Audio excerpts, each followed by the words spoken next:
Hey y'all, it is Eric Sharp from Best Life. It is Therapy Thursday, and this week I have 5 tips that you can use to help if you were dealing with a friend or loved one in crisis.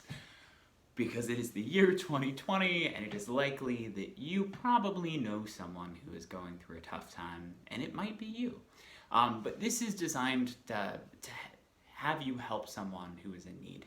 Now, just a reminder before we get into this, it is okay to flex good boundaries. If a friend is starting to open up and you feel like you were out of your depth, it is okay to say, I love you and I care about you. I want to make sure that you get someone who can handle this properly. Is it okay if we look for someone who's trained in this? Just a helpful thing to know. But the 5 tips.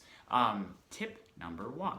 A great opener is just to ask, hey, what's going on? Is everything okay? This is especially helpful if we notice that there's something different about the person. Sometimes it might be a change in their energy, sort of how they carry themselves. It might be they're talking faster than they normally do, or slower, or with no sort of emotion. So it's just a great way to sort of ask, hey, is everything okay? Going into step number 2, if they do open up and they do decide to say something, I think it's helpful to ask, who do you need me to be in this moment? Do you need someone to listen? Do you need someone to help solve this? That could be a great way to sort of clue you in on how to be helpful. Step number 3, check in on their needs. A lot of times I'm going to use Maslow's Hierarchy of Needs for this, which I can post somewhere. But I just sort of check in and see how they're doing. So basic survival needs. How you doing? Do you have food? Do you have water? Do you have shelter? Are all of the things that help you be alive in place? Moving up, I'm going to check in on safety.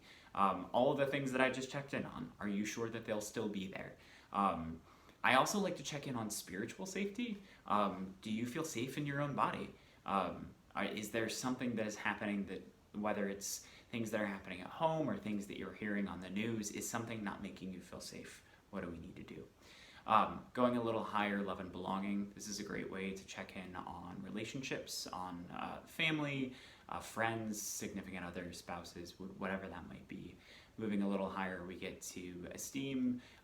It's sort of the idea is, are you making a contribution? Do you feel like you have something to offer? Just a heads up on Maslow, all of these are gonna maybe not be super strong because 2020 is kicking Maslow a lot. But still good to check in on just to see where things are. And then self-actualization, but we'll save that for another day. Number 4, one of my favorite interventions that comes out of solution-focused is just a question of what is the smallest possible change that could make it feel better. This is especially helpful if folks are just confused as to what to do next. The smallest possible change is a really great way just to think about, hey, things aren't great.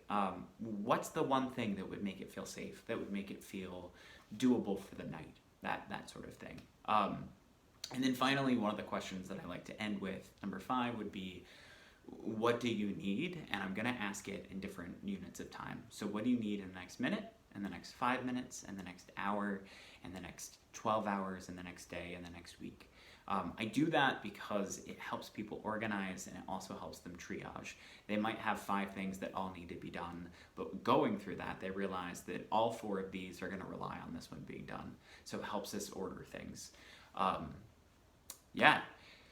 And if you get there and they still need help, it's okay to say, hey, can we get you to someone who can help you further? I'm happy to be here. I'm happy to listen, but I also want to make sure you get good care.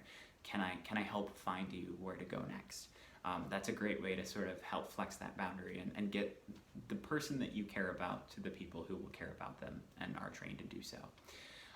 That is all I have this week. I hope you are having a lovely and safe week. I send you all the love and all of the good tidings of health. I'll see you soon.